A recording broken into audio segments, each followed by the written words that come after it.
অপেক্ষার পালা প্রায় শেষ। বাংলাদেশের মাটিতে পা রেখেছেন কুর্লুস ওসমান খ্যাত টার্কিশ অভিনেতা বুরাক অকচিভিট। শুক্রবারই ঢাকায় পৌঁছান তুমুল জনপ্রিয় এই অভিনেতা। বর্তমানে রাজধানীর রেডিসন ব্লুতে অবস্থান করছেন বুরাক। রোববারই দেখা দেবেন ভক্তদের। কাছ থেকে প্রিয় ওসমান বেকে দেখতে পাবেন কুর্লুস প্রেমীরা। একটি বহুজাতিক কোম্পানির আমন্ত্রণেই তার এই সফর। ওসমানীয় সাম্রাজ্যের ইতিহাস অবলম্বনে সাজানো কুর্লুস ওসমান সিরিজ, যেখানে দেখানো হয় কিভাবে শূন্য থেকে একটি সাম্রাজ্য প্রতিষ্ঠা করেছিল অঘুজ তুর্কিরা, ন্যায়ের প্রতীক হয়ে পৃথিবীর বুকে যা টিকেছিল প্রায় ৭০০ বছর। যে সাম্রাজ্যের উপর ভর করেই একটা সময় গোটা পৃথিবীর পরাশক্তি রূপে আবির্ভূত হয়েছিল মুসলিমরা।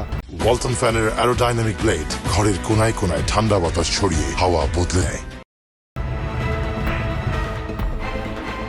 বিশ্বজুড়ে কুর্লুস ওসমান সিরিজের রয়েছে ব্যাপক জনপ্রিয়তা। অসংখ্য ভাষায় ডাবিং ও সাবটাইটেল হয় এই সিরিজের। মূলত আরেক সারা জাগানো টার্কিশ সিরিজ দিরিলিস আর্তুগ্রুলের সিকুয়েল এই কুর্লুস ওসমান। ওই সিরিজে দেখানো হয় কিভাবে যাযাবর জীবনের ইতি টেনে সগুতে পাকাপোক্তভাবে শাসন জারি করেছিলেন উসমানীয় সাম্রাজ্যের স্বপ্নদ্রষ্টা প্রথম উসমানের বাবা আর্তুগ্রুল গাজী। ওই সিরিজটি ২০১৪ সালে শুরু হয়ে চলে ২০১৯ সাল পর্যন্ত। ঘটনার ধারাবাহিকতায় ২০১৯ সাল থেকে শুরু হয় কুর্লুস ওসমান। সিরিজটি এখনও চলমান রয়েছে। সিরিজে ওসমান গাজীর বীরত্ব, বোরান আল্পের আনুগত্য, জেরকুতাই বের কমেডি দর্শকদের মুগ্ধ করে। ১৩ শতকের ঘটনাকে তুলে আনলেও সিরিজে নারীদের উপস্থাপন ছিল দারুণ ইতিবাচক। কেবল ঘরে বসে থাকা নয়, পুরুষদের পাশাপাশি তুর্কি নারীদের দুঃসাহসিক সব দৃশ্য ফুটিয়ে তোলা হয়েছে এই কুর্লুস ওসমান সিরিজে।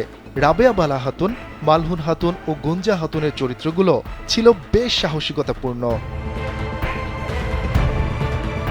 সিরিজের শেষাংশে দর্শকদের হৃদয়ে কাড়ে গাজী আল্পের নিপুণ অভিনয়।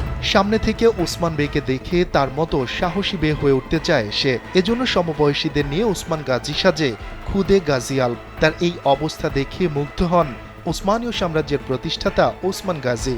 এই দৃশ্যকে সিরিজের সবচেয়ে মধুর বলে আখ্যা দিয়েছেন কুর্লুস প্রেমীরা। শফিকুল ইসলাম শান্ত, কালবেলা ডেস্ক।